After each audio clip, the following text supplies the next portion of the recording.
Para contarles un poquito y seguir hablando, como hacíamos con las chicas, de esto que me parece es el gran desafío que tiene Javier Milei.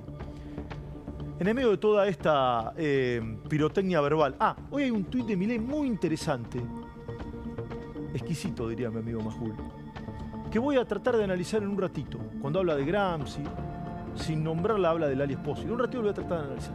Pero más allá de todo eso, de esa pirotecnia verbal, diaria, cotidiana, que hacemos acá con las chicas a la noche, y que discutimos si va este o si va el otro, si Ritondo, si Lali, si Macri vuelve del sur o no, lo que dijo Carrió, dejó de decir, o quién va a ser el titular del PRO. Temas que no están en la agenda de prácticamente nadie, pero que son obviamente temas importantes para la política.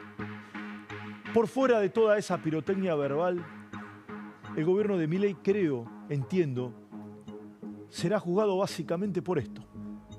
El equilibrio que él puede hacer entre su decisión política y su norte, que ha marcado, decidido, convencido, alguno dirá obstinado, argumentado el norte, el objetivo. No hay país en el mundo que haya salido de una situación inflacionaria de estas características catastróficas sin pasar un periodo, aunque sea breve, de recesión económica. No existe.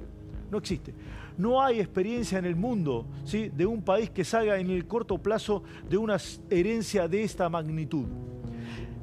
El crédito y el gran desafío de Milei es básicamente entre sus decisiones políticas y el crédito social, y el crédito popular, y la calle.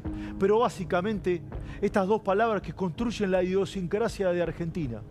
Argentina fue a lo largo de la historia básicamente por un montón de componentes. Algunos dirán por un tema de la inmigración europea, otros dirán por la educación pública, otros dirán por la movilidad social ascendente, otros dirán por el peronismo, otros dirán por el radicalismo. Abracen la causa que mejor les guste o más les convenga. Lo que no hay duda que Argentina fue históricamente un país de clase media. Y la clase media fue a lo largo de la historia la que puso y sacó gobiernos.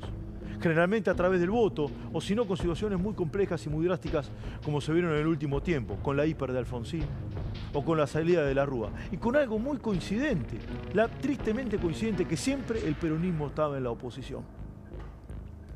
Obviamente que no veo ningún trazo de similitud entre esto que acabo de decir y la actualidad. Pero sí, la atención que debe poner el gobierno en la clase media. El voto de Javier Milei fue, sin duda, por primera vez en la historia, un voto transversal. Este hombre que tengo acá. Lo votaron abajo, en el medio y arriba. Muy abajo, la clase media, la clase alta y la clase muy alta. Por primera vez en la historia hay un hombre que tuvo un voto transversal. La clase media históricamente era de la Unión Cívica Radical, la baja del peronismo, si queremos ubicar y hacer una simplificación. Hoy a Javier Milei lo acompañaron todos los estratos sociales, por izquierda, muy pocos, por derecha casi todos, pero básicamente gente que entiendo votó para lo que tienen en el bolsillo poder comprar algo, es decir, que el dinero sirva como poder adquisitivo o que tenga poder adquisitivo y básicamente para vivir tranquilos, en libertad, se diría ahora, palabra que está tan de moda. Noten que alguien le dijo el otro día al presidente, señor presidente, fíjese el tema de las escuelas. Los aumentos previstos para estos días son algunos que andan dando vueltas. La regulación del precio de las prepagas llevó a que el precio se incrementase en un 100%, en algunos casos más. 237 los peajes, los colegios privados 50, la luz 150. A veces en algunos lugares te quedas corto. La garrafa, por ejemplo, hoy preguntaba en la radio, che, ¿cuánto vale la garrafa en La Tablada? ¿Sí? Ahí en la rotonda de La Tablada, donde están los monoblocks, ¿sí? Pleno de La Matanza, ¿cuánto vale? Y entre 7,5 y 12, disparidad de precios. Más de 204% aumentó la garrafa, la bajita, esa, sí, la de 10 kilos, ¿la tenés? La inflación de enero fue más baja de lo que el gobierno esperaba, o fue de acuerdo a lo que el gobierno esperaba, 20,6. ¿Cuánto va a ser la de febrero? La inmensa mayoría de las consultoras, los pronósticos, las proyecciones dicen que los precios suben, pero un poco menos. Otros dicen que se desacelera.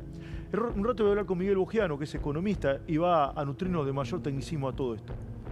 Pero básicamente muchos notan que, algunos dirán por recesión, otros dirán por cómo se achica el gasto público, básicamente por el ajuste.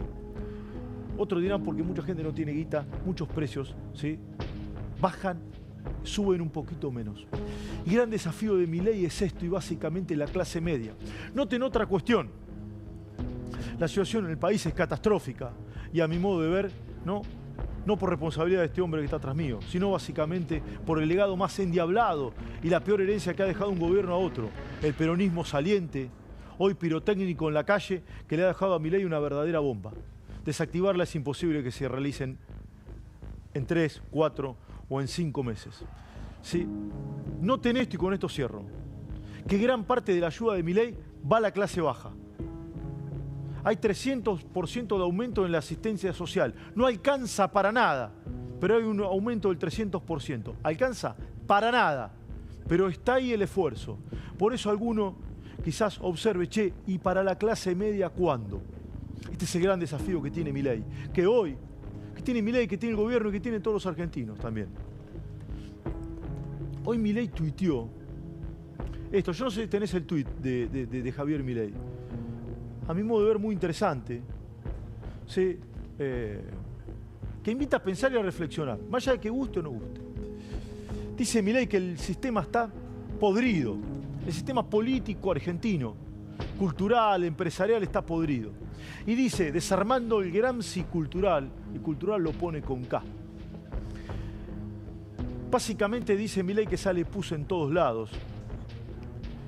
Y él habla, por ejemplo, que la raíz del problema de los argentinos no es político y económico, sino que es moral y tiene como consecuencia el cinismo político y la decadencia económica. Yo siempre digo que el problema argentino no es económico, sino cultural. Yo no sé si está en consonancia con lo que pienso o no, pero básicamente entiendo que es por ahí. El sistema está podrido y por donde se lo toca sale pus, mucha pus, muchísima. Yo planteaba el otro día...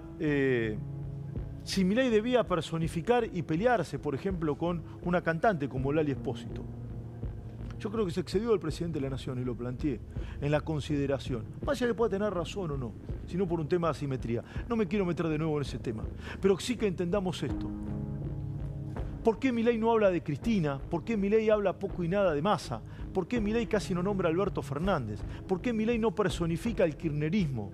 ¿Por qué Milei no habla de los Moyano de la vida, de los Belibón y los de Grabois? ¿O por qué cada vez habla menos de ellos? ¿Por qué no da nombres propios? Porque el enemigo de Milei, de acuerdo a lo que entiendo después de leer esto, es el pasado, es el modelo del pasado. Es el modelo empobrecedor, dirá Milei.